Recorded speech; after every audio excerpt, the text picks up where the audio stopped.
بسم الله الرحمن الرحيم. يا صباح الفل عليكم. ازيكم يا حبايبي؟ عاملين ايه؟ احنا النهارده ان شاء الله ناويين نحشي بطاطس باللحمه المفرومه زي ما انتم شايفين اهي اهو ما شاء الله. شايفين بطاطس مناسبه كده، مش هتكون كبيره قوي يعني ولا صغيره قوي، بصوا مناسبه كده. فيلا مع بعض نقشر مع بعض حبايه كده ونوريكم. فاجت صراحه اللي انا جبتها اجت كبيره شويه، فهنقشرها كده عشان اللي هو لسه مش بيعرف يعني ايه يعملها زي اهي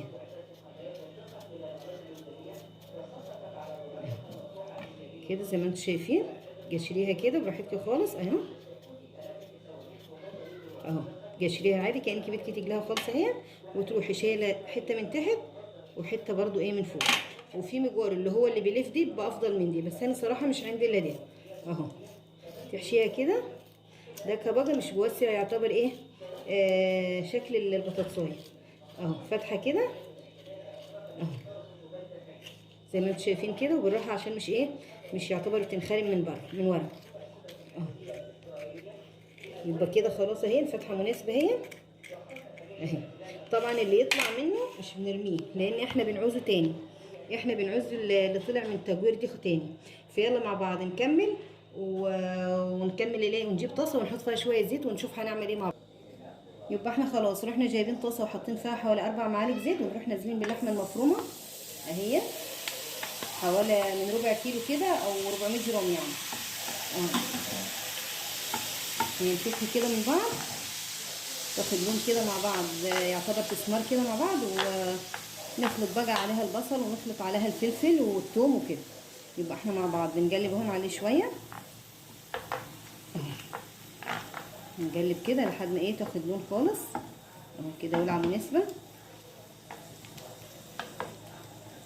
حسب الكميه اللي انت بدك تعمليها، يعني مثلا انت عايزه تعملي حوالي 10 كوسات 10 بطاطسات، مش شرط ان انت تعملي مثلا نص كيلو لحمه او كده عادي يعني.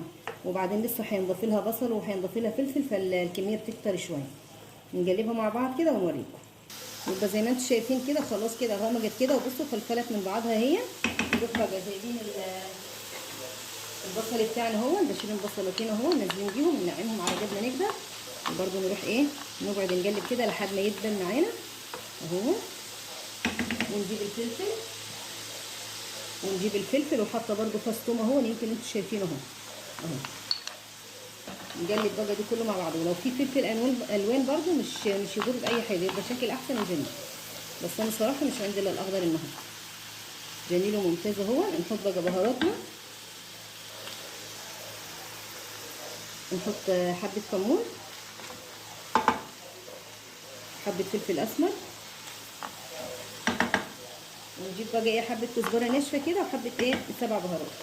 يبقى احنا كده خلاص جربت اللحمه تستوي والبصل بدا يدبل اهو. نسيبها كده مع نفس، هنوطي شويه كده ونسيبها مع نفس بتاع 5 دقايق، ونيجي نجيب حله كده بحبه زيت، وتعالوا نشوف هنعمل ايه. حله اهي. يبقى احنا جبنا حله هي فيها حبه زيت، ورحنا جايبين يعتبر 10 فصوص ثوم هم، نقلبهم كده مع بعض عشان نعمل الصلصه اللي احنا هنحطها نسقي بيها البطاطس.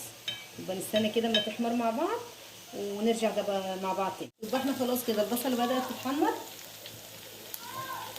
رحنا ضاربين حوالي نص كيلو طماطم اهو او اقل من نص كيلو شويه. نروح بقى نازلين عليها كده اهي، ونحط بقى البهارات بتاعتنا اللي احنا نفس البهارات اللي احنا حاطينها في اللحمه، بس حسب تبقى حاجه منها. برضه نازلين على دي بمعلقه صلصه حدانه هي عشان تدي لون، ويبقى لونها جميل خالص اهي. يبقى كده هي خلاص استوت، الصلصه مستويه يعتبر اصلا. نص على دي خالص اهي كده خلاص. يبقى دي نركنها خالص على جانب كده، وحطينا طبعا البهارات بتاعتنا هنا كده. نستنى اما تستوي، واحنا طبعا مش هنزودها ميه، لا احنا هنزودها مرقه. عاملين بطه حلوه وجميله. نستنى كده اما تستوي ونزودها مع بعض. يبقى نروح شايلين معلقه كده من دي حاطينها على على اللي طلع من البطاطس، عشان حدانا هنحطه في في ارضيه الصينيه اهي. يعتبر نخليها سمينه كده اهو ما شاء الله. مش نرميه طبعا، حتى لو انت مش مفضله ان انت تحطيه في ارضيه الصينيه، ممكن ان انت تفطري بيه، تعملي في العشاء اي حاجه، ان هو مش ترميه اهو ما شاء الله. فانا حسيت ان كميه اللحمه كتيره والبطاطس مش كتيره قوي، فاعمل بقى؟ روحي جايبه معايا اللهم صل على النبي 4 كوسات او 5 هما الكميه اللي انا عملتها يعني اهي. هنحشيهم مع بعض ونشوف بقى ايه. يلا نحشي كده اول واحده. معانا لسه اللحمه سخنه. انا قلت لكم اي حاجه بعملها اديك بقدنا اهو يا جماعه معانا اهو. اي حاجه انا بعملها معاكم والله بعملها لاول مره اهي. اهي بصوا احنا بنعمل القاعده اللي تحت ليه عشان ايه تقعد كده البطاطس. يلا مع بعض كده نحشي اهي.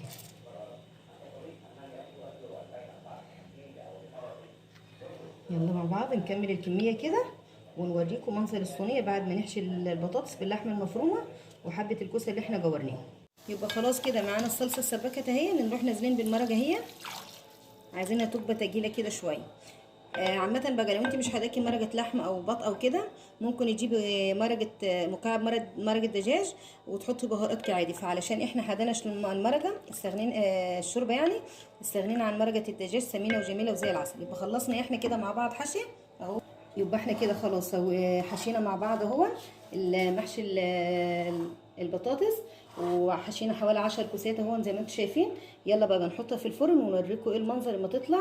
ان شاء الله هتعجبكم خالص وتجربوها. معلش هي اللحمه غاليه بس طبعا لازم ناكل اولادنا وكده. بالف هنا وصحه يا رب.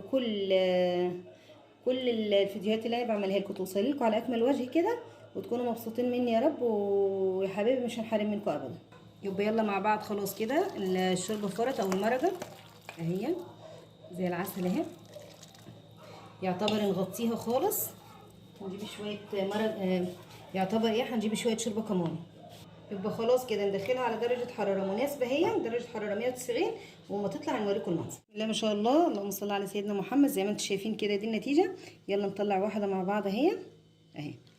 يلا نطلعها كده مع بعض. دخل دي كده. يلا نفتحها كده مع بعض. يلا كده من هنا اهي. ما شاء الله جميله خالص اهي.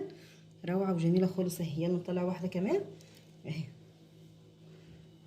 ما شاء الله زي العسل اهي مستويه خالص مية مية. بألف هنا وصحه. يا رب تجربوها وتقولوا لي رايكم.